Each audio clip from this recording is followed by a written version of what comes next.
Agradecemos al Señor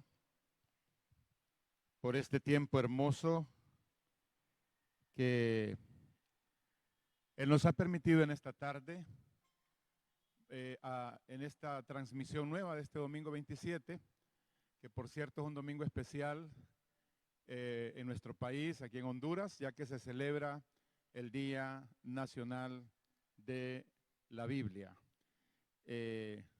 Es una celebración respaldada por un decreto de gobierno que nos permite expresar nuestra gratitud y nuestra alabanza al Señor y también testificar en nuestras comunidades de el valor especial que esa palabra santa tiene en nuestras vidas, como Honduras, como ciudadanos, pero también como pueblo de Dios. Así que gracias a Dios por esta experiencia. Hoy celebramos con una caravana de carros aquí en la ciudad de La Paz y fue hermosa la presencia, fue maravillosa la obra del Espíritu Santo mientras realizábamos el evento. Así que agradecemos al Señor por eso.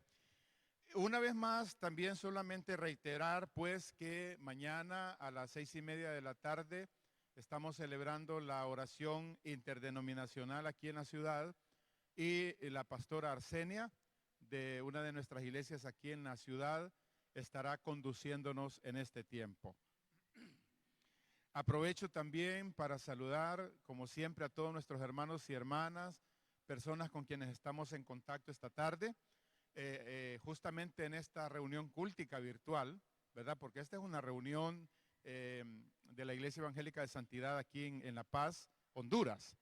Así que estamos conectados precisamente como una cita de nuestras reuniones ya programadas cada domingo a las 4 de la tarde para alabar a Dios, para exaltar su nombre, para celebrar su presencia, para orar unos por otros y para compartir el consejo de Dios. Siempre estamos agradeciendo a Dios y enviando una palabra de saludo. Ya mi esposa lo hizo de manera general, pero quisiera agradecer a Dios por personas con quienes siempre contamos con su presencia a través de esta transmisión en los Estados Unidos, ¿verdad? Recordamos a Nolvin, por ejemplo, y su familia, a mi hermano Modesto también, juntamente con su esposa, a los pastores y miembros de las iglesias Amistad y Vida allá en Estados Unidos, iglesias hispanas. También a mi hermano Alex Torres, que nos escucha y nos ve con su esposa allá en Dallas. Tito Rubio con su esposa y sus hijos allá en Atlanta. Y bueno, miembros también que son de esta iglesia que actualmente están en Europa, algunos en España, otros en Inglaterra y así en diferentes lugares. Para ustedes, un abrazo, un saludo, que Dios les bendiga grandemente. Este domingo estamos dándole seguimiento, para los que han estado conectados con nosotros, a una serie de estudios que tiene que ver con las 7 iglesias que se encuentran en el capítulo 2 y 3 de Apocalipsis. Son 7 iglesias, son 7 mensajes y el contexto, como ya lo hemos mencionado en otra oportunidad, de la ubicación de las iglesias, está ubicado en lo que en aquel entonces de la época de la iglesia primitiva estaba ubicado en la provincia del Asia Menor, una provincia del Imperio Romano. Más o menos 2 o 3 domingos atrás hemos venido abordando ya la primera iglesia con la que trabajamos a nivel de enseñanza, fue la iglesia de Éfeso. Luego pasamos con la iglesia de Esmirna, después con la iglesia de Pérgamo, y hoy vamos a trabajar con la carta enviada a la iglesia de Tiatira. De entrada, esta iglesia, varios escritores, varios predicadores, varios maestros de la palabra, le han asignado diferentes nombres como tema general a la carta. Algunos le han llamado Tiatira, la iglesia adúltera, por ejemplo, Tiatira, la iglesia bajo la influencia de una mujer malvada, Tiatira, la iglesia tolerante del pecado, En fin, toda una variedad de nombres válidos por el contenido de la carta. Nosotros queremos compartir hoy sobre esta carta a la iglesia de Tiatira. Solamente como mensaje podemos decir que esta es una iglesia que era una iglesia que toleraba el pecado dentro de su congregación. Y la responsabilidad recaía, según el pasaje, por supuesto, sobre el pastor de la iglesia, sobre el equipo de liderazgo de la congregación y, por supuesto, del resto de la membresía. Así que esta es, pues, o este es el estudio sobre o con respecto a la iglesia de Tiatira. Necesitamos siempre compartir un esbozo general de las características de esta ciudad. La iglesia de Tiatira, que se encontraba en la ciudad de Tiatira, era una ciudad, fíjese qué cosa, era una ciudad pequeña, a quien se le escribe la carta más extensa. Jesucristo, ustedes recuerdan aquí, que se manifiesta a Juan en la isla de Patmos y que le dicta a Juan las 7 cartas para estas 7 iglesias en esta provincia de Asia. De todas las iglesias, la más pequeña era Tiatira. Y sin embargo, fue la carta más extensa que se escribió. Mire qué cosa más interesante. La iglesia de Tiatira, geográficamente hablando, se encontraba entre Sardis y Pérgamo y estaba en un valle, a diferencia de las otras iglesias que normalmente, o ciudades que normalmente las encontramos ubicadas en montañas, en colinas, en lugares altos. Pero aquí, específicamente Tiatira está en una especie de valle y está entre Pérgamo, la ciudad de Pérgamo, y la ciudad de Sardis. Y la ruta comercial entre ambas ciudades precisamente pasaba por el centro de Tiatira, lo cual la convertía automáticamente en una ciudad eminentemente comercial. Así que ahí está, Tiatira, dicen también los comentaristas que era una ciudad con poco atractivo visual. Al mirarla desde lejos no parecía la gran cosa. Sin embargo, ya al estar ahí se podía percibir el pulso, el palpitar comercial de esa ciudad, pero no solamente eso, también se podía experimentar el movimiento, la vida religiosa en permanente movimiento en esa ciudad de diferentes templos, de diferentes cultos paganos, ¿verdad? Por ejemplo, y esto quiero mencionarlo porque tiene relación con el resto del pasaje. Tiatira estaba, escuche bien, estaba saturada.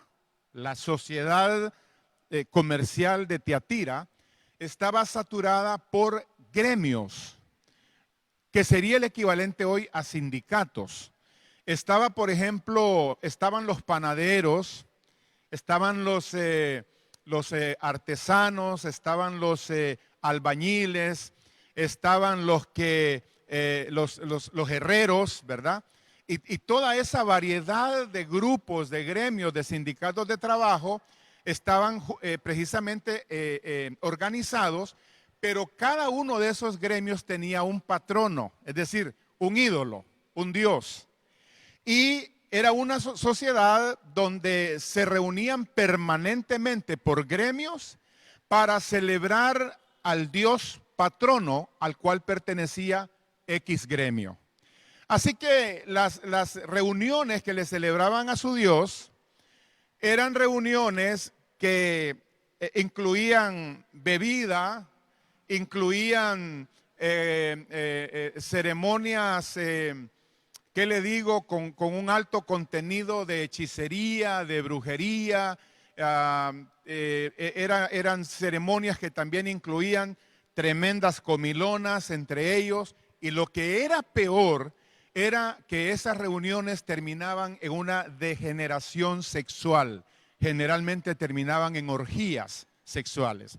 Así que eran gremios que ofrecían a sus dioses, a sus patronos, este tipo de de homenaje cúltico pagano, en donde todos los afiliados al gremio tenían forzosamente que participar. Si no, quedaban fuera del gremio, eran vistos mal, y eso significaba, mire qué cosa, significaba la posibilidad de no poder comprar materia prima para sus productos, mucho menos, por supuesto, para hacerlos, y ni siquiera para poderlos vender, lo cual implicaba una tremenda pobreza, una gran miseria que el ex gremiado experimentaba en su propia vida y en la economía de su familia. Era una cosa terrible. Claro, el mayor problema ahí de esta situación era para los cristianos. ¿Por qué? Bueno, porque toda persona que se convertía a Cristo de corazón y que estaba afiliado a algún gremio, tarde o temprano tenía que tomar la decisión, mire, por cuestiones de conciencia, por cuestiones de principio, por cuestiones de fe, por cuestiones de honrar el nombre de Cristo, de no participar en esas fiestas paganas. Y muchos de ellos tenían que salir de esos grupos y tener que pagar, como repito, el alto precio de la pobreza, de la miseria y del confinamiento, el marginamiento en el tema del comercio. Era una cosa bastante complicada en realidad. Los dos templos más famosos de Tiatira era el de Apolos y era el del emperador romano. Eran los centros religiosos más fuertes, el de Apolos y el centro cúltico del emperador de Roma.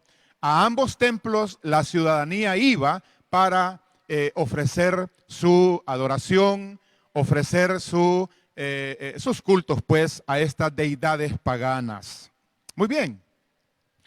¿Qué otro detalle podemos decir en términos generales acerca de Tiatira? Bueno, que es interesante que en Hechos de los Apóstoles leemos en el libro de los Hechos que había una mujer que vendía púrpura, ella era comerciante y se llamaba Lidia. Esta mujer, bajo la predicación del apóstol Pablo, se convirtió a Cristo, recibió a Jesús, y dicen los comentaristas e historiadores que muy probablemente la primera evangelista en Tiatira, porque Lidia era de Tiatira, fue justamente ella. Cuando ella llegó a su ciudad, seguramente empezó a testificar de Cristo, a hablar del evangelio, y probablemente aglutinó alrededor de ella por lo menos a sus familiares, a sus vecinos, y dicen que muy probablemente esa fue la semilla, la simiente de lo que más tarde sería la iglesia de Tiatira. Mire qué interesantes estos detalles. Ahora bien, habrá mucho que decir seguramente con respecto a Tiatira, pero solamente quiero mencionar un detalle más con respecto al tema del comercio. Tiatira era famosísima por la venta de un producto que se llamaba púrpura, que no era la tela, era el producto de púrpura que usaban los que vendían telas para poder teñir las telas con un color rojo púrpura. Así que ese material de púrpura era lo que se compraba para teñir las telas y era famosísimo porque eran telas muy finas, muy caras, de muy buena calidad. Era uno de los productos mucho más sobresalientes en el comercio de Tiatira. Muy bien. Ahora, mis hermanos y hermanas, entremos de un solo a considerar la carta que el Señor Jesucristo le envía a la iglesia de Tiatira. Recordemos, y eso es importante que lo hagamos ahora, que estas cartas que estamos leyendo, escuche bien, no eran cartas que envió el apóstol Juan. El apóstol Juan la escribió, pero el que está enviando esta carta es Jesucristo, el que resucitó y se manifestó a Juan en la isla de Patmos en una revelación gloriosa. El Cristo exaltado, el Cristo manifestado, un Cristo que deslumbró tanto e impactó tanto al anciano Juan que la Escritura registra que el apóstol cayó como muerto. Asumimos que en la playa, junto al mar Egeo. Lo impactó. Me imagino yo que tener ese encuentro con ese nivel de revelación fue algo tremendo, lo tiró al piso. Y la Escritura registra que el mismo Jesús tuvo que tocarlo para que el anciano recibiera fuerzas espirituales y poderse levantar y seguir con digamos, la entrevista que tenía con el Cristo resucitado. Entonces Jesús comienza todo el drama del Apocalipsis que le va a revelar al apóstol Juan, comienza, mire usted, con una actitud muy pastoral. A mí me gusta eso. No empezó él revelando toda esa agenda de los sellos y las trompetas y las copas de ira y el tema del anticristo y el falso profeta en la guerra. No, comenzó dirigiéndose pastoralmente a su iglesia. Qué detalle más hermoso.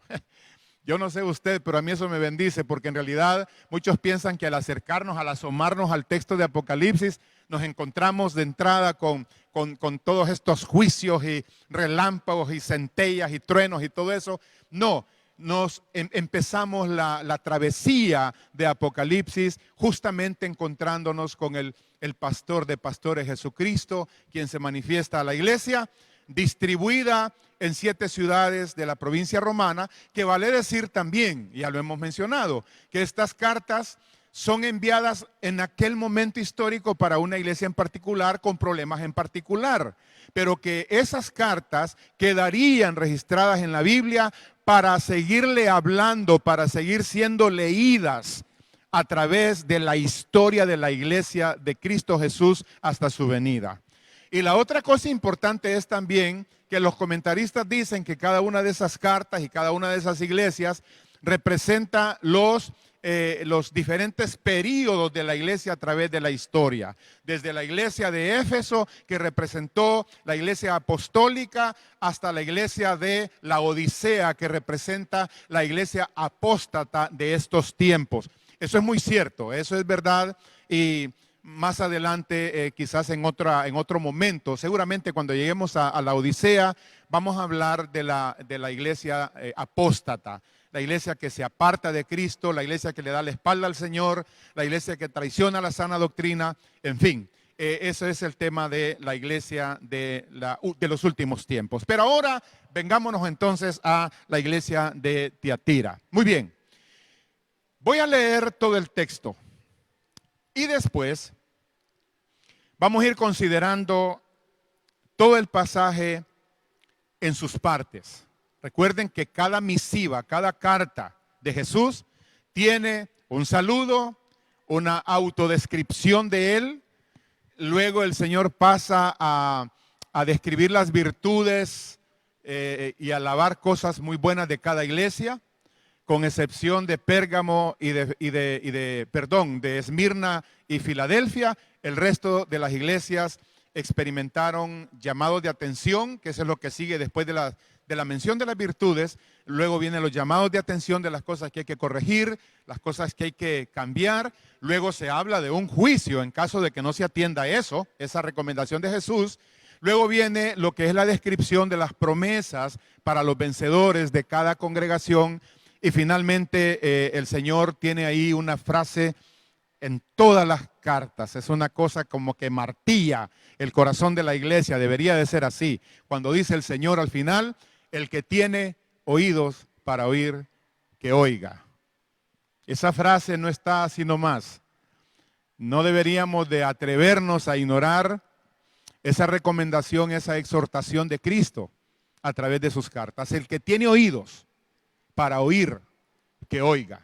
Eso quiere decir atencionar lo que el Espíritu Santo está diciendo a las iglesias para nuestra bendición y para nuestra corrección. Muy bien, déjeme leer entonces la carta pues de manera corrida y después trabajamos en sus partes.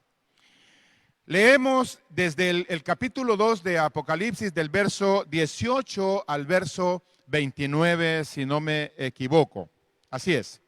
Mire lo que dice la palabra de Dios en esta carta a la iglesia de Tiatira.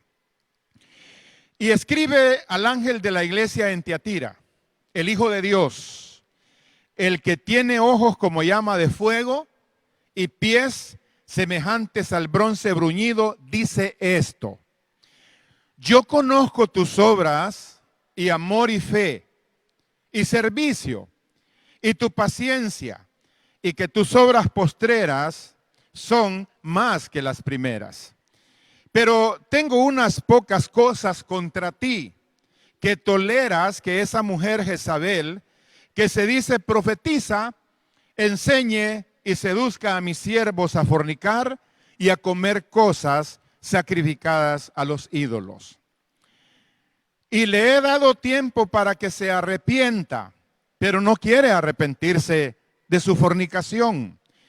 He aquí, yo la arrojo en cama y en gran tribulación a los que con ella adulteran, si no se arrepienten de las obras de ella.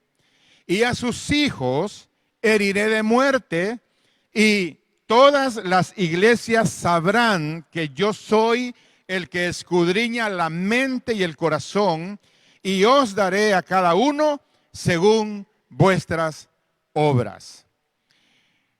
Verso 24 y 25. Pero a vosotros y a los demás que están en Tiatira, a cuantos no tienen esa doctrina y no han conocido lo que ellos llaman las profundidades de Satanás, yo os digo, no os impondré otra carga, pero lo que tenéis, retenedlo hasta que yo venga. Al que venciere y guardare mis obras hasta el fin, yo le daré autoridad sobre las naciones y las regirá con vara de hierro, y serán quebradas como vaso de alfarero, como yo también la he recibido de mi Padre, y le daré la estrella de la mañana. Y termina diciendo, el que tiene oído, que oiga lo que el Espíritu dice a las iglesias. ¿Cómo se presenta Jesús a esta iglesia de Tiatira? Déjeme narrarle lo que podría ser hipotéticamente la lectura de esta carta en la iglesia de Tiatira. Hagamos una narrativa especulativa. Son las 9 de la mañana de ese domingo en la ciudad de Tiatira, y la iglesia local está reunida.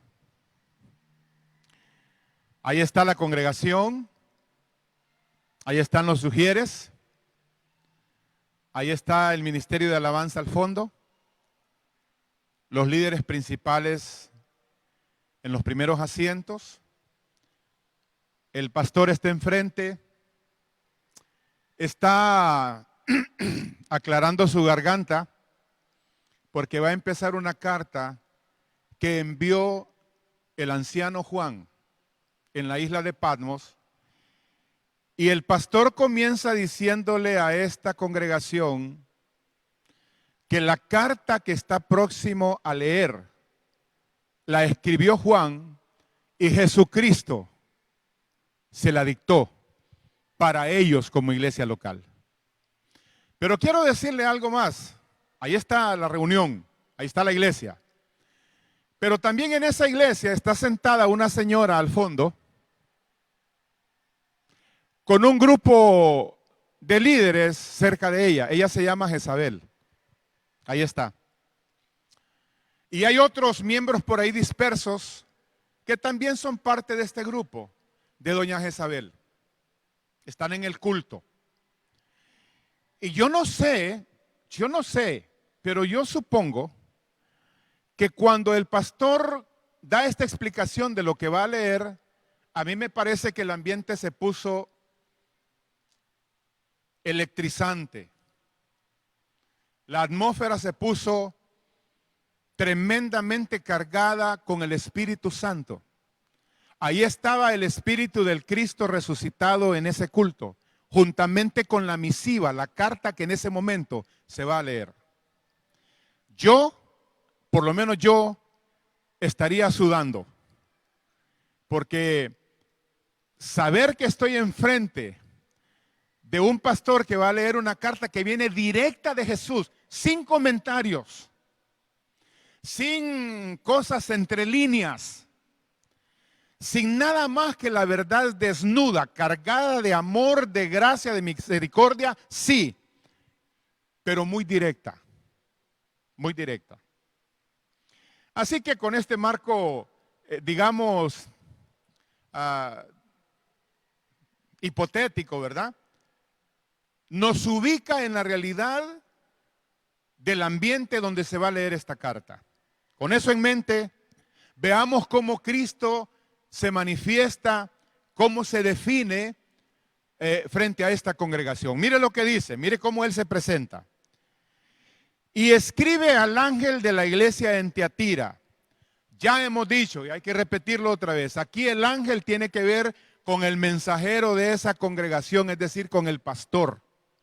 Él es el responsable, él es el encargado. Yo en el estudio de estas cartas, debo de decirlo, que me he sentido profundamente conmovido, muy desafiado, me he sentido mucho más responsable de mi llamado, de mi oficio pastoral y de la gran responsabilidad que eso conlleva.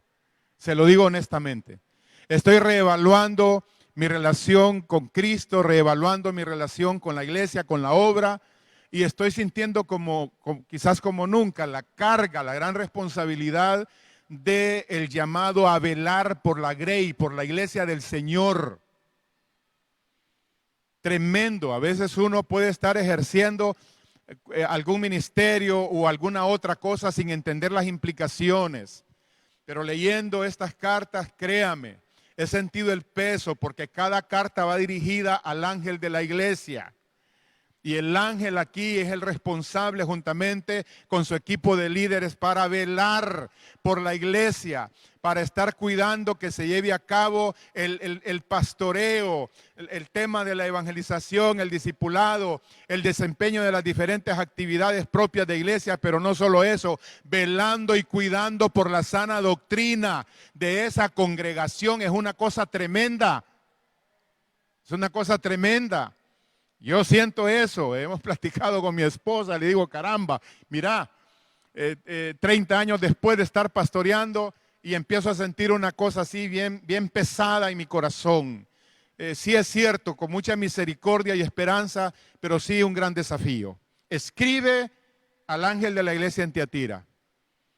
Si usted, y yo quiero decir esto con muchísimo respeto, a mis hermanos consiervos, pastores, hombres y mujeres de Dios, líderes que se desempeñan en congregaciones, el tema de ser parte del equipo de servicio de una iglesia local va más allá del cargo, va más allá de sobresalir, va más allá de buscar figurar, va más allá de los escenarios y las luces, va más allá de los micrófonos, tiene que ver con responsabilidad, compromiso, vigilancia, ser un veedor del rebaño. Es una cosa tremenda. Entonces dice, escribe al ángel de la iglesia en Tiatira. Ojo, aquí viene la autodescripción de Cristo. El Hijo de Dios. El Hijo de Dios. El que tiene ojos como llama de fuego y pies semejantes al bronce bruñido, dice esto. Repito, el Hijo de Dios, mire cómo se define. El que tiene ojos como llama de fuego y pies semejantes al bronce bruñido, al bronce pulido, al bronce cristalino recién salido del horno. Toda esta figura con la cual el Señor se manifiesta significa de manera muy resumida la divinidad de Cristo, la majestad, todo lo que tiene que ver con su gobierno de su reino eterno. Aquí se está manifestando, escuche, como el Hijo de Dios. Mire que es interesante que en Apocalipsis 1:13, Él se identifica, dice, y en medio de los 7 candeleros, a uno semejante al Hijo del Hombre. Aquí se manifiesta como el Hijo del Hombre en 1:13. Cuando se manifiesta como el Hijo del Hombre es cuando se identifica en su humanidad con nuestros pecados, con nuestras debilidades, con nuestras limitaciones, con nuestra condición caída. Entonces Él se identifica como el Hijo del Hombre, es decir, el que compartió con nosotros el sufrimiento, inclusive el que cargó nuestro pecado sobre Él. Pero aquí está diciendo, no, yo me identifico hacia ustedes, iglesia de Tiatira, como el Hijo de Dios. Para los de Tiatira, el dios Apolos y el emperador eran los hijos de los dioses, que eran dignos de alabanza y adoración según la creencia pagana de los ciudadanos de Tiatira. Aquí Jesús les está diciendo, aquí les está hablando alguien que es mucho más que el emperador, que es mucho más que Apolos y cualquier otro dios. Les está hablando no el hijo de los dioses, sino el hijo del único Dios. Y esta manifestación, mis hermanos y hermanas, tiene que ver con una sola cosa, que Él no se está manifestando como redentor, sino como juez. Él está diciendo, estoy viniendo a ustedes con la autoridad divina, con la manifestación de mi divinidad para acercarme a esta congregación con gracia y misericordia por un lado, pero también con un juicio contra el pecado. Cuando Él dice, el que tiene ojos como llamas de fuego, hay que tomar en cuenta que esta figura del fuego, el fuego es algo ante lo cual nada se puede sostener. Todo se tiene que consumir. Cualquier cosa, escúcheme bien, que es abrazada por el fuego, es destruida, es quemada, es totalmente convertida en cenizas. Entonces el Señor está diciendo, mis ojos como llama de fuego penetran lo superficial, penetran la apariencia de esta iglesia, penetra todo aquello que no se ve, pero yo lo veo y lo escudriño con la mirada de mis ojos. La frase, el que tiene ojos como llama de fuego, sería equivalente a decir, mis ojos son como rayos láser que penetra cualquier superficie. Entonces, mis hermanos y hermanas, aquí el Señor Jesucristo, repito, está hablando de que su presencia escudriña todo. No hay nada escondido, no hay nada oculto, absolutamente nada debajo del cielo y aún debajo de la tierra que esté oculto a los ojos de aquel a quien tenemos que dar cuentas. Mire qué cosa más tremenda. Usted y yo podemos hacer cosas en lo privado, en lo oculto. Usted y yo podemos estar engañando. Podremos en el papel de esposo estar engañando a nuestras esposas y violando nuestros votos matrimoniales. Podemos estar haciendo cosas malas donde nadie nos ve. Y podemos ser parte de una iglesia, de una congregación, de un ministerio. Y pensar que nadie se da cuenta. De alguna manera absurda pensamos que nadie se da cuenta. La iglesia no se da cuenta, la gente que me mira en la calle no se da cuenta, ni siquiera mi familia se da cuenta, ni la mujer que duerme a mi lado se da cuenta. Pero sí, los ojos de Jehová, los ojos de Cristo son como llama de fuego que consume la apariencia, consume todo aquello que impide que se conozcan las cosas y delante de sus ojos no hay nada que pueda permanecer oculto. Mire qué cosa más tremenda. Y yo, como le vuelvo a repetir, no sé qué estarían pensando los hermanos de Tiatira en ese momento. Era un culto atípico. Era un culto tremendo. Era una gran confrontación. No había manera de escapar. No había manera de salir huyendo. Ahí estaba esa gente sentada escuchando al mismo Cristo resucitado, definiendo cómo estaba con ellos en ese domingo. Muy bien. Ahora, número 2. Fíjese bien, vea las cualidades hermosas de esta iglesia de Tiatira. Siempre a mí me bendice la manera en que el Señor aborda a su pueblo, aborda al ser humano. A pesar de todo, el Señor pasa a mencionar las cualidades de esta iglesia de Tiatira. Eso lo encontramos en el verso 19. Una vez que Él se identifica ante la iglesia en esa condición resucitada y glorificada, ahora pasa el Señor a no pasar por alto el detalle de quiénes eran estos hermanos de la iglesia de Tiatira. Y se los va a hacer saber. y la iglesia va a escuchar de ese Cristo glorificado que el Señor conoce la condición de cada iglesia, de cada miembro. Mire lo que dice, verso 19. Yo conozco tus obras. Esta frase, yo conozco tus obras, tiene que ver, a veces nosotros le damos el significado negativo, ¿verdad? Él sabe mis defectos, mis pecados, mis maldades, mis inmadureces, etcétera. Pero aquí el Señor está diciendo, yo conozco las obras que tú haces por amor de mi nombre. Yo sé lo que tú has hecho. Yo sé cómo me has servido, dónde me has servido, bajo qué circunstancias me has servido, por cuánto tiempo me has servido. Yo conozco tus obras. Yo conozco esas obras que inclusive nadie supo que las hiciste, pero las hiciste por amor de mi nombre. Yo las conozco. Y luego pasa a describir, y yo quiero pedirles a ustedes su atención a esto porque es una bendición tremenda. El Señor pasa a describir las cualidades, las virtudes de la iglesia de Tiatira. Me encanta. Mire usted qué tremendas cualidades. Mire lo que dice. Conozco tus obras y amor. Mire. Tiatira era una iglesia que amaba. Pero no estamos hablando de un amor sentimental. Estamos hablando del amor de Cristo, del amor de Dios derramado en sus miembros, en sus pastores, en su liderazgo. Era un amor que se podía apreciar y que se podía diferenciar del amor amistoso, del amor, ¿qué le digo?, propiamente humano para ver en cada hermano de esa iglesia el amor de Cristo. La iglesia de Tiatira era una iglesia que amaba de verdad. Y mire qué interesante. Déjeme irle colocando por contraste esta comparación interesante. Fíjese bien, la iglesia de Éfeso lo que perdió fue su amor. Mire, escuche, la iglesia de Éfeso perdió su amor. Tiatira está conservando su amor. Una de las cosas más difíciles que cuesta mantener en la iglesia es el amor de Cristo. Es el amor de Dios. Y la iglesia de Tiatira se adjudica este privilegio, esta bendición, esta cualidad que el Cristo manifestado en gloria le está reconociendo a la iglesia de Tiatira. Les dice, yo conozco tu amor, yo sé que me amas. Y luego sigue diciendo, y tu fe.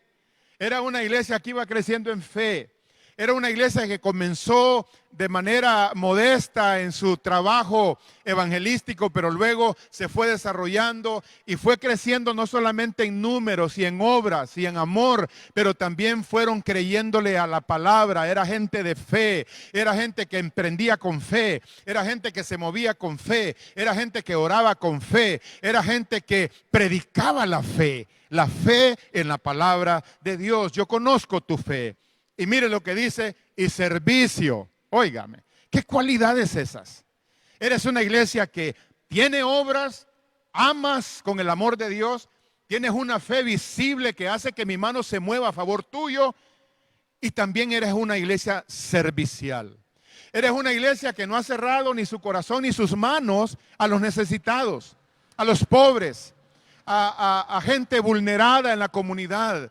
Eres una iglesia que te has convertido en mis manos para tocar las necesidades de los más afligidos, de los más necesitados de Tiatira y de la comunidad de la fe. Así que era una iglesia que tenía una tremenda proyección social. Esa es una cosa maravillosa, mis hermanos y hermanas. Y también dice, y tienes la virtud de tu paciencia. Aquí paciencia tiene que ver con dos cosas. Paciencia en saber sobrellevar las pruebas, las dificultades, las adversidades, con una actitud longánime, con una actitud de fe, con una actitud de perseverancia, con una actitud de no quejarse, de no amargarse, sino por el contrario, seguir luchando en medio de las pruebas hasta salir victoriosos y poder honrar a Dios al final de sus batallas. Tienes paciencia, pero también paciencia, aquí está ligado con el tema del servicio cristiano. Me estás sirviendo y no te has cansado, has tenido paciencia. En medio de la persecución, en medio del hambre, en medio del marginamiento, en medio de todo lo que te toca vivir en esta ciudad, has guardado con paciencia el servirme y en sobrellevar tus luchas y tus pruebas. Todos sabemos que hay personas que tiran la toalla en medio de la lucha, de la prueba. Personas que dicen, no, ya no aguanto más, he orado, he buscado y sencillamente dejan al Señor, dejan la iglesia y se apartan. Otros también han perdido la paciencia mientras sirven al Señor. Sirvieron un tiempo con mucha euforia, con mucho gozo, con mucha alegría, con mucho compromiso, pero finalmente también perdieron la paciencia en medio de las pruebas y de las luchas, y encima de eso tener que servir. Fueron personas que abandonaron el servicio cristiano. Los de Tiatira no. Ellos tenían paciencia para seguir sirviendo al Señor. Y mire esta última cosa, que es una cualidad a favor de los hermanos de Tiatira, que es maravillosa, creo yo. Dice, y que tus obras postreras son más que las primeras. La tendencia natural de la fe en una persona o en una iglesia es que comenzamos haciendo obras para Dios, sirviendo a Dios, honrando al Señor, pero con el paso del tiempo vamos bajando la guardia y nos vamos descuidando en el servicio cristiano. Y finalmente apenas hacemos cosas, medio las hacemos, las que empezamos las dejamos a medio palo y en fin, vamos decreciendo en cuanto a dar fruto, en cuanto a las obras que nos toca hacer como cristianos y como pueblo de Dios. Pero aquí los hermanos de Tiatira no, ellos empezaron haciendo cosas buenas, pero después, en el momento que el Señor envía esta carta, que eran como 40 años después, era una iglesia que estaba haciendo obras mayores, más grandes, valga la redundancia aquí, de las obras que empezaron haciendo.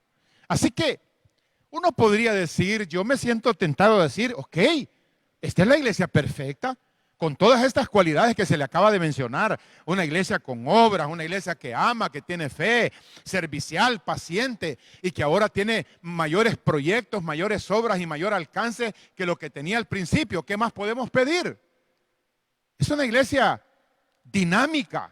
Es una iglesia que podríamos ubicarla en el top de las iglesias referentes, de las iglesias modelo, ¿verdad?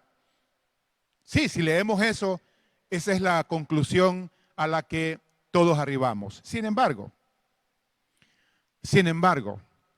el verso 20 es la parte del gran reclamo.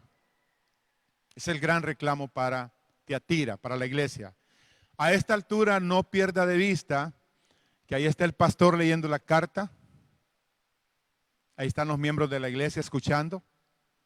Ahí está Jezabel sentada. Ahí están sus seguidores. Y ahora viene esta reprimenda para Tiatira. Yo comentaba con alguien, qué tremendo que el Señor, bueno, por algo es el Señor, ¿verdad? Que Él no se cuidó, digo yo en mi interpretación muy humana, Él no se cuidó de leer públicamente esta carta sabiendo que ella iba a estar ahí. Yo no sé, a lo mejor yo hubiera llamado a doña Jezabel con su gente a una reunión privada, me hubiera abordado y le hubiera dicho, mire, verdad, aquí tenemos algunos problemas, pero en pleno culto, en plena congregación, se va a leer el verso 20. Y mire lo que dice. Yo, bueno, me reservo este comentario para después. Pero verso 20, mire lo que dice. Pero tengo unas pocas cosas contra ti. Todo lo que le había dicho, miren mis hermanos y hermanas, queridos, nunca, nunca, nunca pensemos que estamos navegando en un dechado de virtudes, que ya no hay nada que se nos pueda decir, que ya no hay nada que se nos pueda reprender o llamar la atención. Jamás. La cosa más absurda, la cosa que nos puede conducir a un suicidio espiritual es pensar que nadie puede llamarnos la atención porque las tenemos todas de todas. No. Esta iglesia que es un modelo, ya leímos las características o cualidades anteriores. Ahora el Señor pasa a decirles en el verso 20, tengo unas pocas cosas contra ti. Que toleras que esa mujer Jezabel, que se dice profetiza, enseñe y seduzca a mis siervos a fornicar y a comer cosas sacrificadas a los ídolos. ¿Cuál es el pecado de Tiatira? Según este versículo, el pecado era la tolerancia del pecado y del error y de la maldad dentro de su congregación. Toleraban. Y otra vez, por la vía del contraste, quiero hacerle esta, valga la redundancia, esta aplicación comparativa. Éfeso perdió su primer amor, pero se volvió intolerante con el pecado y la maldad y el error. Éfeso aborrecía a los nicolaitas, una secta pecaminosa en medio de ellos. Es más, a los falsos apóstoles los sacó de la congregación. Les dijo, ustedes aquí no tienen cátedra, no tienen púlpito, fuera. Miren, no tenían amor, pero tenían celo. Y así el Señor no se los permitió. Mire qué cosa. Aquí Tiatira tiene amor, ya lo leímos, pero tenía tolerancia al pecado. Ojo con esto, escuchen bien. Hay personas, hay iglesias, hay cortes ministeriales que son muy conservadores, muy ortodoxos en su doctrina, muy celosos, ¿verdad?, de su propia doctrina, y eso está bien, pero carentes de amor. No hay una nota de misericordia, de gracia. Y lo que se predica es una doctrina a rajatabla fría, sin esa gracia que conduce precisamente al arrepentimiento de las personas que escuchan el mensaje de Dios. Y lo que sucede con instituciones también sucede con personas. Hay personas que son tremendas en el conocimiento de la palabra, con mucha trayectoria, una fe de mucha data, ¿verdad? Pero no tienen el amor de Dios. Personas frías.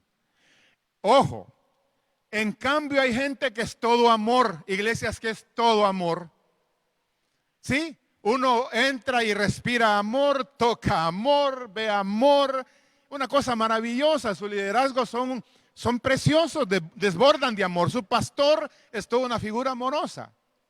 Pero ojo, pueden ser tolerantes al pecado, tolerar la maldad, tolerar el error en su congregación. Así que aquí están los dos extremos. Por un lado, una Éfeso con una doctrina sana, sin amor, y una iglesia eminentemente amorosa, creciente, con fe, con servicio, paciencia, extendiéndose, pero tolerando al interior, al seno de su congregación, el error y el pecado. ¿Quién era el error y el pecado? Tenía un nombre. No se sabe y los comentaristas no están seguros si es que de verdad así se llamaba esa señora Jezabel, o simplemente el Señor le puso ese nombre como para compararla con la Jezabel histórica, que fue la esposa de Acab, el rey de Israel. Aquella mujer que fue hija de un sacerdote de Baal, su padre era un idólatra y era un rey fenicio también, así que ella era una princesa, era una reina, logró casarse con Acab, uno de los reyes de Israel, donde la escritura dice que Acab tuvo en poco todo lo malo que hizo y encima de eso se metió con esa mujer malvada. Jezabel era mala. Mire, una mujer terrible. Entre otras cosas se le señala que era una mujer hechicera, una bruja. Era una mujer controladora, manipuladora. Era una mujer asesina.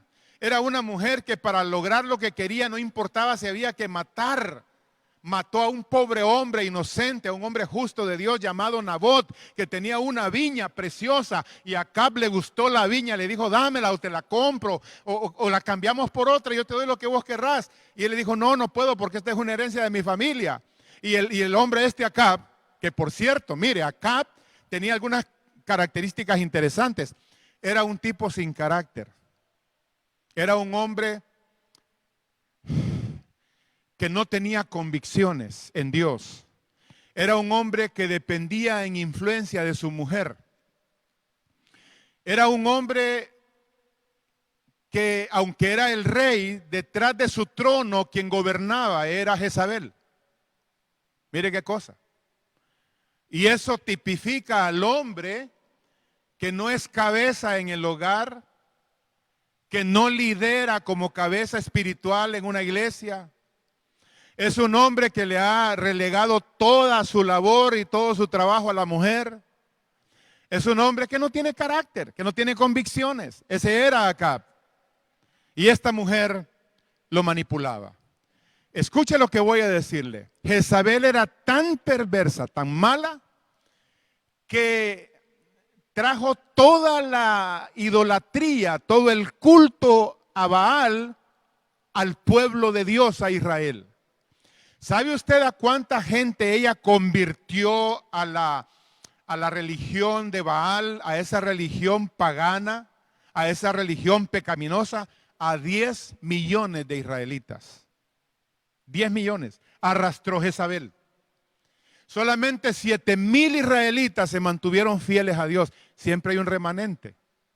Mire, lo que estamos viendo aquí en la iglesia de Tiatira, aunque habían unos, oigan, eran siervos de Dios los que estaban bajo el dominio de Jezabel en esa iglesia.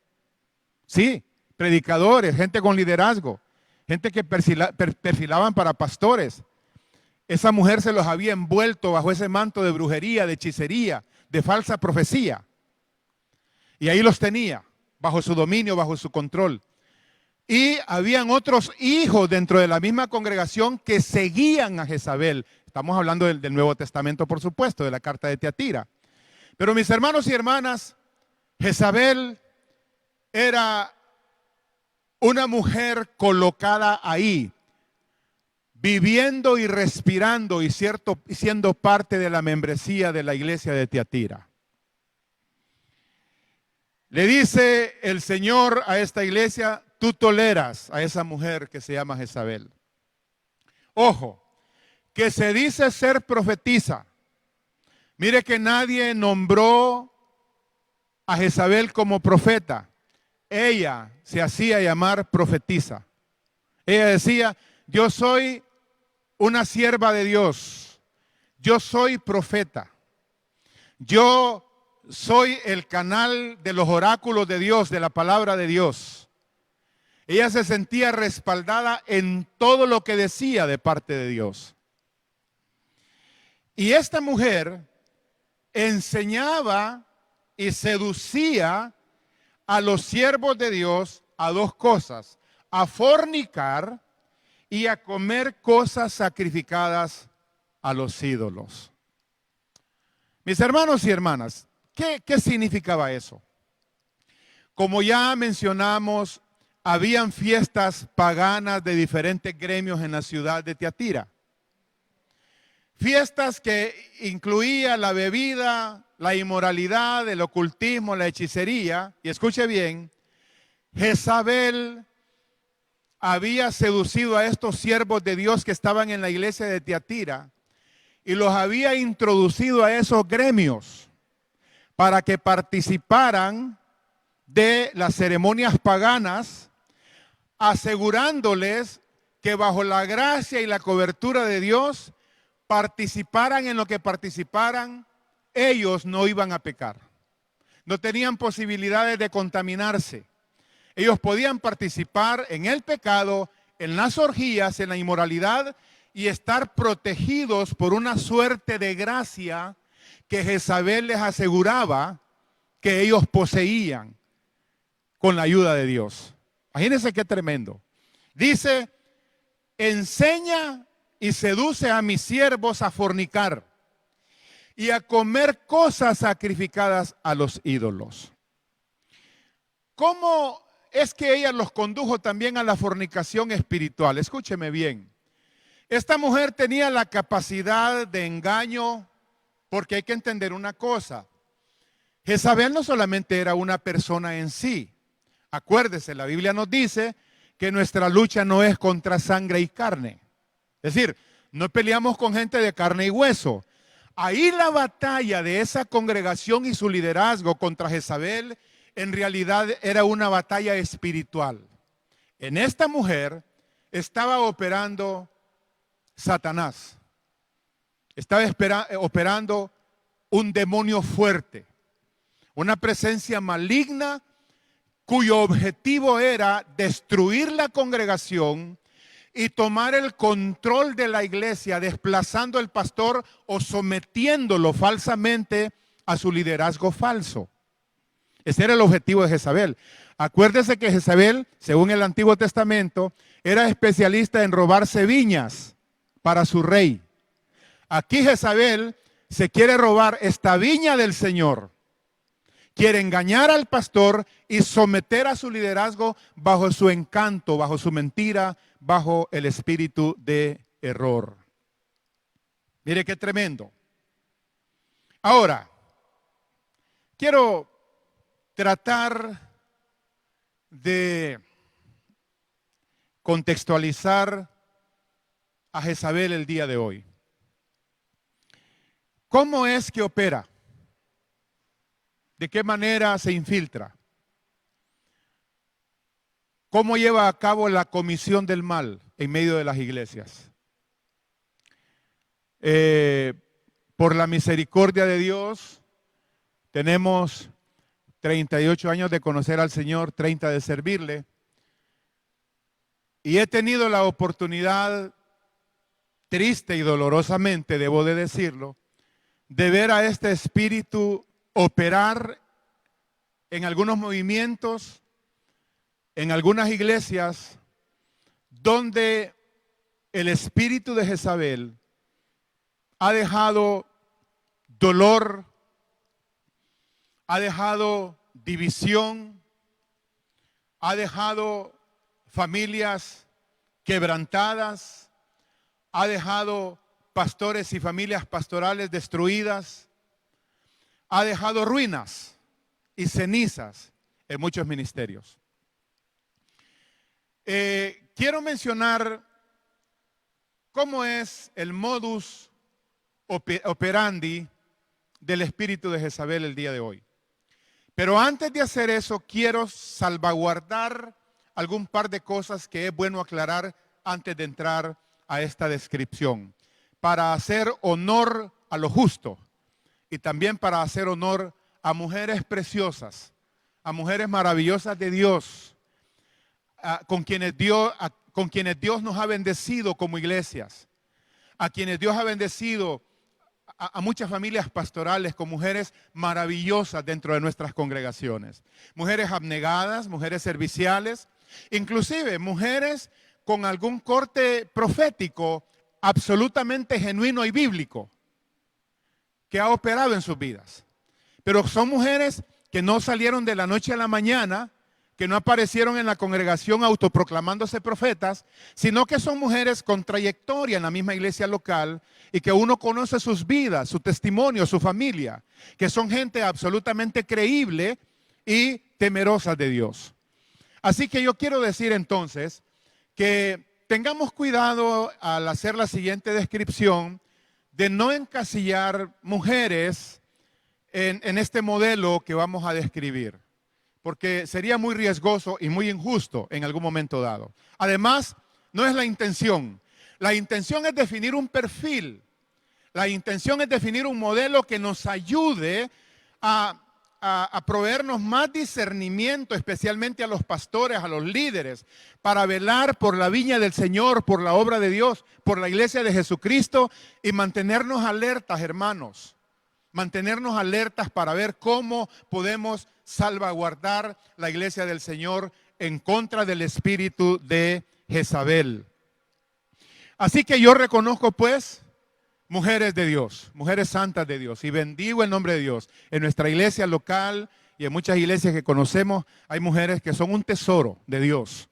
Mujeres, repito, preciosas, sirviendo al Señor con mucha abnegación, con mucha santidad, con mucho compromiso y con mucha lealtad a su iglesia local y a sus pastores. Así que vaya para ellas nuestro respeto y nuestra gratitud al Señor. Cuando hablamos de Jezabel, ¿de qué estamos hablando?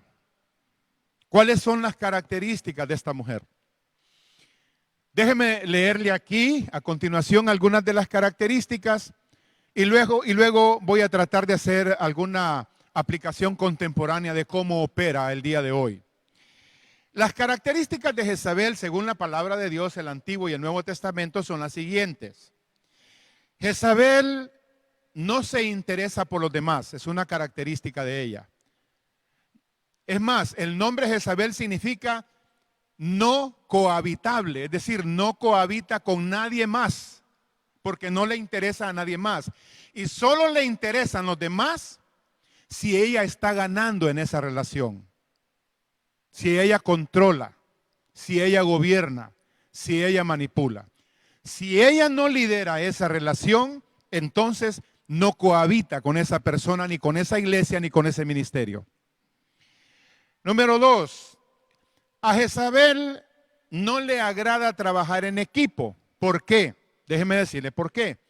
Porque Jezabel tiene un componente espiritual de corte profético, es una falsa profeta. Jezabel, aunque Jezabel no es, ¿qué le digo? No es femenino ni masculino porque es un espíritu, ¿verdad? Pero sí usa a hombres y usa a mujeres para manifestarse. Generalmente el espíritu de Jezabel opera más fácilmente a través de la mujer. Probablemente por esa composición psicológica de la mujer en el aspecto de su emocionalidad, inclusive de su sensibilidad espiritual. Pero generalmente este espíritu escoge la mujer. Algunos comentaristas y analistas de este personaje bíblico dicen que las mujeres que han tenido un pasado doloroso de abuso, que sus padres abusaron, ejercieron una autoridad incorrecta sobre sus vidas, o mujeres que fueron maltratadas por hombres, mujeres que fueron perjudicadas de muchas maneras. Estas mujeres llevan en su interior un resentimiento, un dolor muy fuerte, muy profundo, y desarrollan una aberración, un enojo, un odio hacia las autoridades en general, hacia las autoridades paternas, hacia las autoridades eclesiásticas, hacia las autoridades de gobierno, todo aquello que representa autoridad. El espíritu de Jezabel lo abomina, lo desecha, lo rechaza y no puede coexistir con las autoridades legítimas y debidamente respaldadas por la palabra de Dios. Así que son mujeres, pues, que tienen serios problemas emocionales y que tienen su raíz normalmente, como lo mencioné, en su infancia, en sus primeras etapas formativas. Ahora bien, estas mujeres, para seguir este perfil, generalmente son presa del espíritu de Jezabel si son mujeres altamente espirituales. Es decir, me refiero, son personas que tienen como la capacidad de ejercer dones, tienen un carisma en su personalidad y aprenden en los entornos religiosos de iglesia, aprenden a fluir con la palabra profética. Naturalmente, es una palabra falsa. Es una palabra que busca personas con problemáticas similares a ellas. Es una profecía que busca una clientela de membresía que comparte el mismo dolor, el mismo resentimiento, la misma amargura, el mismo trasfondo familiar que los convirtió en personas heridas. Y de eso, ustedes saben, abundan en nuestras congregaciones. Entonces este espíritu lo que hace es que llega a una iglesia a través de una mujer y la apariencia de espiritualidad, la apariencia de servicio, el involucrarse con el liderazgo, el sobresalir en algunas participaciones, aunque inicialmente no es así, la cercanía con los pastores de esa iglesia, inmediatamente llama la atención la manera en que ella tiene conocimiento profundo de la Biblia, llama la atención cómo maneja ciertos temas espirituales con cierto nivel de profundidad, llama la atención la manera en que ora con mucho fuego, con mucha elocuencia, llama la atención cómo sus aportes en algunos círculos de estudio familiar en casa, parece ser que ella sabe más que inclusive que la persona encargada de ese estudio familiar. En fin, empieza a atraer la atención. Y es una persona que inicialmente habla del pastor en buenos términos, habla del liderazgo en buenos términos, está interesada por orar, probablemente se acerque al pastor para decirle: pastor, me parece que la iglesia necesita un ministerio de intercesión. Y los pastores que pasamos atareados con tantos problemas y con tantas luchas y necesidades, ¿cómo apreciamos que llegue alguien así? Los pastores somos promotores de la gente, nos encanta: véngase, sírvanos, venga, involúcrese, véngase, métase. Y no hemos aprendido, y hay que aprender. Hay que aprender, mire, después de 30 años, yo se lo digo, hay que aprender. No se debe colocar a nadie sin antes probar su testimonio. Eso está en la palabra de Dios. A veces nosotros que luchamos para mantener gente funcionando en actividades, en ministerios, y de repente nos llega un recurso así, hombre, nos sentimos que el cielo nos visitó, pues, ¿verdad? Ay, vengas, hermana, claro que sí, mire, aquí está este grupo de mujeres, empieza el ministerio de intercesión, aquí está el púlpito, ayúdeme el domingo. Sanamente, los pastores somos así, pero necesitamos aplicar discernimiento. Claro, mis hermanos, claro que sí. Recuerde, el reclamo del Señor a Tiatira, al pastor, al ángel de esa iglesia es: has tolerado, no has confrontado a esa mujer, no te has sentado con ella, no le has señalado su error, su mentira, su engaño, no le has abierto las puertas para que se vaya. Sí, mis hermanos. Y esta mujer empieza entonces, y una vez que el pastor le cede espacio y va ganando confianza y la gente empieza a reunirse con ella: ore por mí, sierva, ayúdeme. Y entonces empieza la palabra profética manipuladora, controladora, engañosa, y finalmente se establece una conexión y lealtad hacia esa mujer por encima de las autoridades locales. Y ahí tenemos ya el embrión de una primera etapa de división. Ahí está. Y mire qué cosa. Escúcheme, por favor. Cuando los pastores o los líderes quieren poner mano y detener esa situación, se enfrentan con este gran problema. Escúcheme. A la hora de quererle llamar la atención a esta pseudo profetisa, esta mujer primero reacciona trayendo lástima a sí misma. Y se reúne con la gente a quien ministra dentro de la misma iglesia. Acuérdese que ahí dice que habían siervos de Dios con Jezabel y también hijos de Jezabel, seguidores.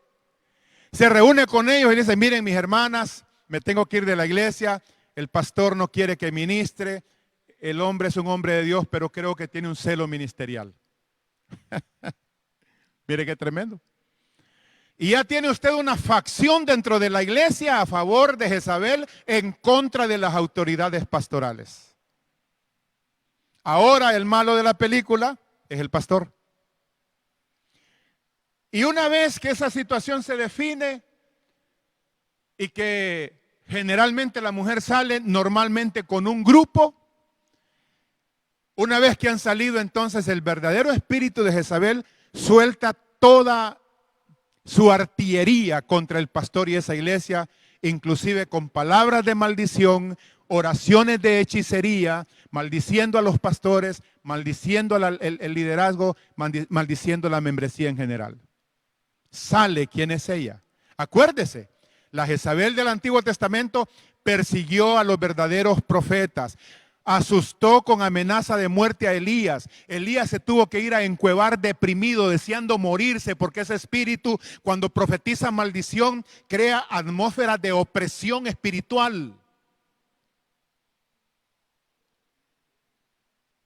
Qué tremendo es eso. Qué tremendo es eso. Tengamos cuidado. Yo quiero decir esto esta tarde. He estado orando mucho por esto. Orando mucho al Señor. La verdadera persona de Dios que tiene algún nivel de profecía bíblica, sana, primeramente es una persona que se sujeta a las autoridades de una iglesia local. Primero. No se aparece de la noche a la mañana diciendo, mire, pastor, aquí le traigo una palabra profética. Yo soy una sierva de Dios, présteme el púlpito para ministrar a la iglesia. Aparece así, sin trayectoria, sin credenciales ministeriales. ¿Quién es su cobertura espiritual? ¿De dónde viene? ¿Qué hace?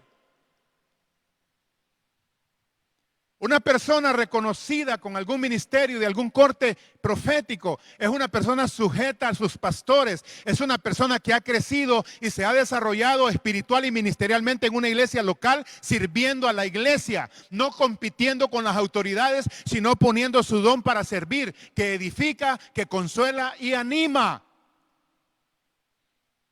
Jamás, jamás se va a ir a profetizar a las casas, a los hogares, a espaldas de las autoridades de una iglesia local, porque el verdadero profeta no tiene miedo pararse en un púlpito y decir, mis hermanos, esto dice el Señor, porque no tiene miedo que juzguen la profecía, no tiene miedo porque conocen su testimonio, saben quién es él o ella. El falso profeta, la falsa profeta va a las casas porque ahí no pueden evaluar sus mentiras, sus engaños, ahí no pueden evaluar su falsa profecía. Por eso es que Jezabel siempre trabaja en oculto.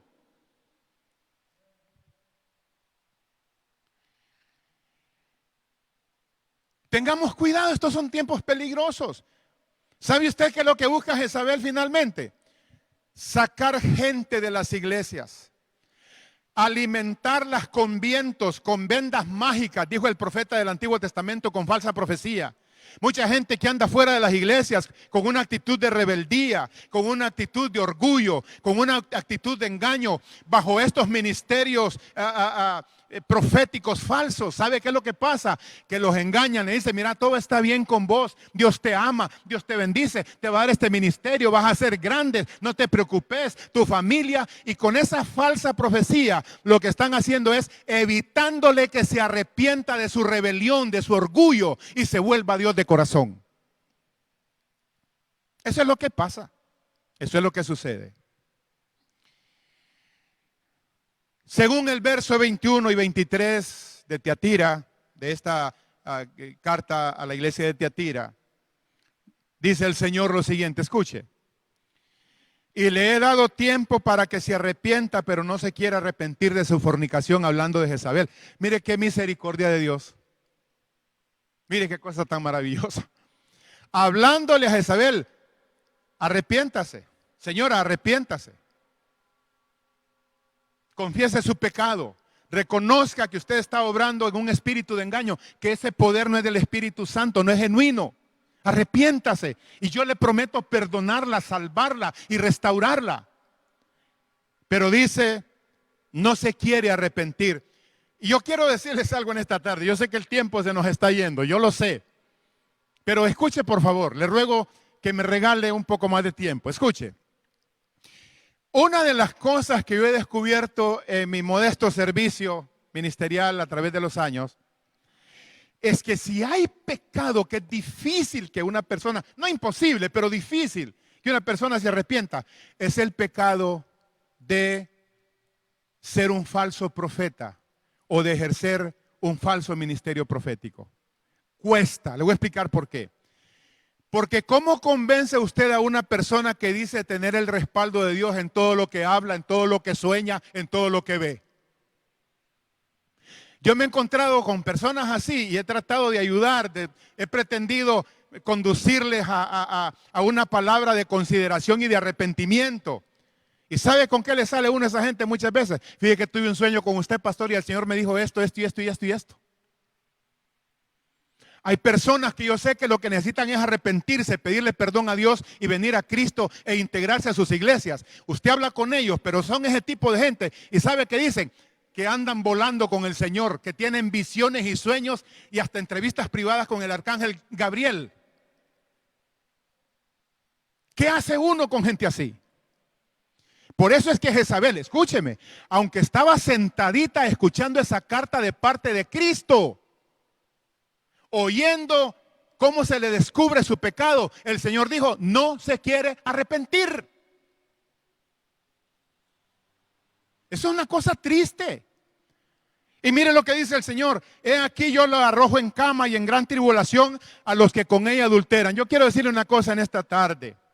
Si usted está siguiendo gente con falsa profecía, si usted está colocándose pomada, anestesia para cubrir su pecado a través de la falsa profecía, mire, arrepiéntase, busque al Señor. Hay perdón, hay misericordia, hay gracia, hay restauración. Se le va a devolver a usted su condición de hijo, de hija. Se le va a devolver la cordura espiritual, su amor por la palabra de Dios, su amor por su iglesia, por sus pastores, por las autoridades legítimas de Dios instaladas o ordenadas por Dios para su bendición.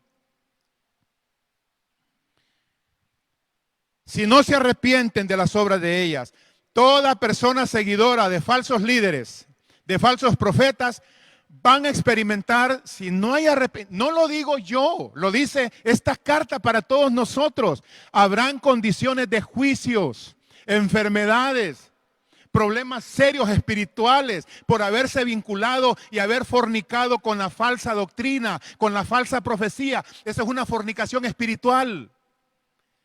Nos hemos convertido también en idólatras, en seguir profetas en vez de seguir la palabra más segura, que es la palabra de Dios.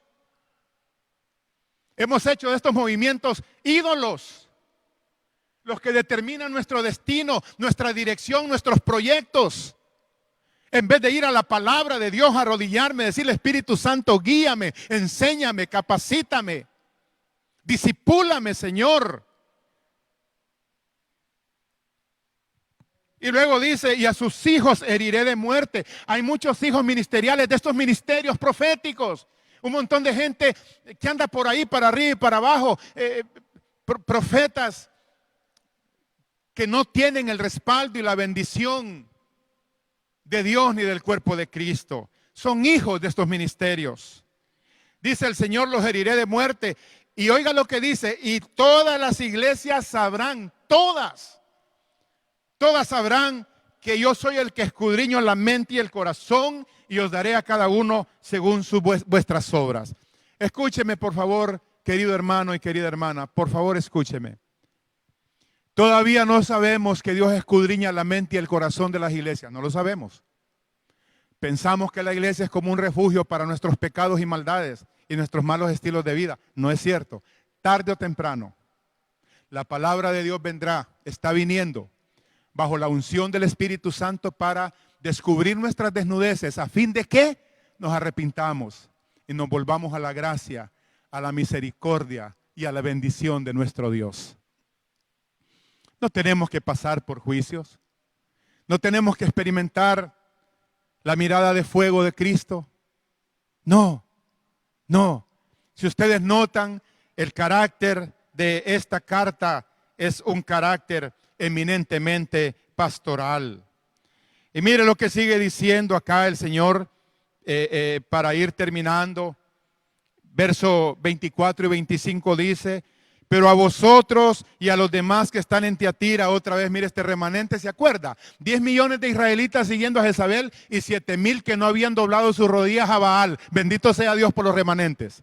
Mire lo que dice, pero a vosotros y a los demás que están en Tiatira, a cuantos no tienen esa doctrina, y no han conocido lo que ellos llaman las profundidades de Satanás. Mire que Jezabel con este grupo, ¿sabe qué decía? Yo les voy a mostrar a ustedes porque yo tengo revelaciones profundas en el espíritu. Yo tengo conocimiento aún de las cosas que Satanás hace y se las voy a revelar a ustedes. ¡Qué terrible! Óigame, cuando ya una persona que dice ser profetisa o un profeta, dice que conoce cosas del mundo espiritual, de Satanás, de cómo está estructurada la jerarquía satánica, óigame, y empiezan con doctrinas que no están en la Biblia. Lo están acercando a usted a un ambiente oscuro y peligroso que puede causarle daño espiritual, ataduras y apartarlo de la sincera doctrina, de la sana doctrina de Cristo Jesús. Ellos enseñaban eso. Usted se encuentra con gente que supuestamente es profeta y todo eso y que miran sueños y miran un montón de cosas y le hablan de una doctrina. ¡Wow! ¡Qué tremendo! Esta persona sí es profunda. Enséñeme más.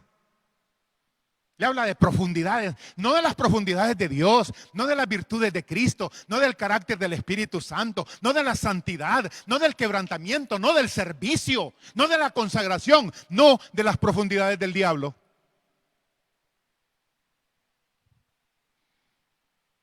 El Señor reconoce este remanente y lo bendice. Y finalmente aquí está la promesa. Versos 26 y 28. Al que venciere, es decir, al que se le escape a Jezabel, al que se salga de ese movimiento profético falso, a ese que venza. Mire. Y guarde mis obras hasta el fin. Yo le daré autoridad sobre las naciones y las regirá con vara de hierro y serán quebradas como vaso de alfarero, como yo también la he recibido de mi Padre. Ojo, y le daré la estrella de la mañana. Esa es la gran promesa. ¿Sabe cuál es la estrella de la mañana? Es Jesucristo. Mire lo que dice Apocalipsis 22:16. Yo, Jesús, he enviado mi ángel para daros testimonio de estas cosas en las iglesias. Yo soy la raíz y el linaje de David, la estrella resplandeciente de la mañana. Jesús es la estrella resplandeciente de la mañana. Mire, antes de que amanezca el día, antes de que termine la oscuridad de la noche que está pasando, aparece el lucero de la mañana. Aparece claro, grande y hermoso en el cielo. ¿Qué está diciendo Jesús? Cuando haya pasado la oscura noche de sus pruebas y de sus luchas de este mundo, vendrá el amanecer de mi milenio, del milenio, de la nueva era, del reino de Dios. Yo seré la estrella de la mañana. Me conocerán tal cual soy. Brillaré para ustedes en todo su esplendor y les daré autoridad sobre las naciones en el milenio. ¿Sabe qué dijo el apóstol Pablo? Ustedes van a juzgar las naciones. Van a juzgar a los ángeles caídos, hablándole a los corintios. Claro, hermanos y hermanas que escaparon del error, de la mentira, del engaño, tendrán autoridad para gobernar esas naciones en el tiempo del gran milenio. Esa es una cosa extraordinaria. Y termina el pasaje: el que tiene oído, oiga lo que el Espíritu dice a las iglesias. Bueno, reconozco que nos extendimos, pero teníamos que compartir esto. Agradezco su atención, que haya permanecido con nosotros hasta el final. Quiero terminar orando por usted, orando por nosotros, orando por la iglesia. Que Dios nos guarde de la mentira, del error, del engaño. Escapémonos de esta hora oscura y de las mentiras y oremos a Dios que nos guarde del espíritu de Jezabel. Claro que sí, vamos a orar. Padre nuestro que estás en los cielos y en este lugar, bendecimos, alabamos y adoramos tu precioso nombre hoy, Señor. Gracias te damos por tu palabra. Espíritu Santo, muchas gracias por seguirnos hablando a través de los años, a través de los siglos, a través de la historia, por medio de tu santa y bendita palabra que es viva y también es eficaz. Gracias, Señor.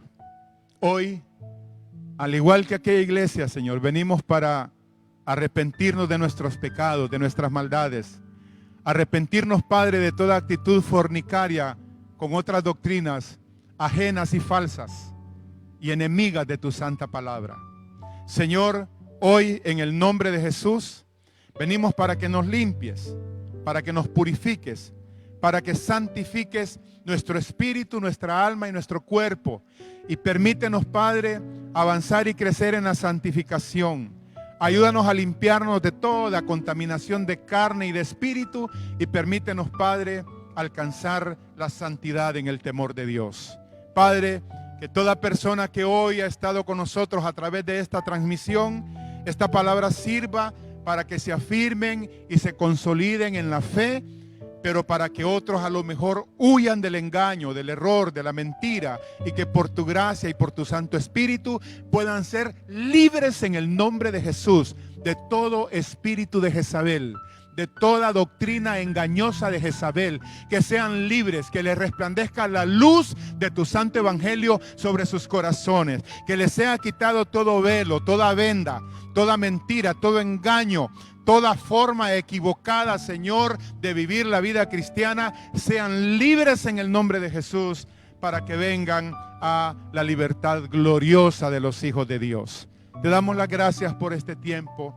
Invocamos la protección de tu sangre sobre nuestras vidas, sobre nuestras familias, sobre todas las personas con quienes nos hemos conectado el día de hoy. Les bendecimos sus vidas, sus familias. Oramos para que la fortaleza del Espíritu de Dios sea con tu pueblo, con tu iglesia, con mis hermanos y hermanas en esta tarde. Y oramos también para que la salud, Señor amado, física esté sobre ellos por tu misericordia en el nombre de Jesús. Y también oramos, Padre, para que no falte la provisión económica. Ahí donde mis hermanos y hermanas y cualquier persona que necesite tu ayuda económica, Jehová, tú les proveas conforme a tus riquezas en gloria. Así lo pedimos con acción de gracias en el nombre que es sobre todo nombre, el nombre de nuestro Señor Jesucristo. Amén y amén. Dios les bendiga. Buenas tardes. Amén.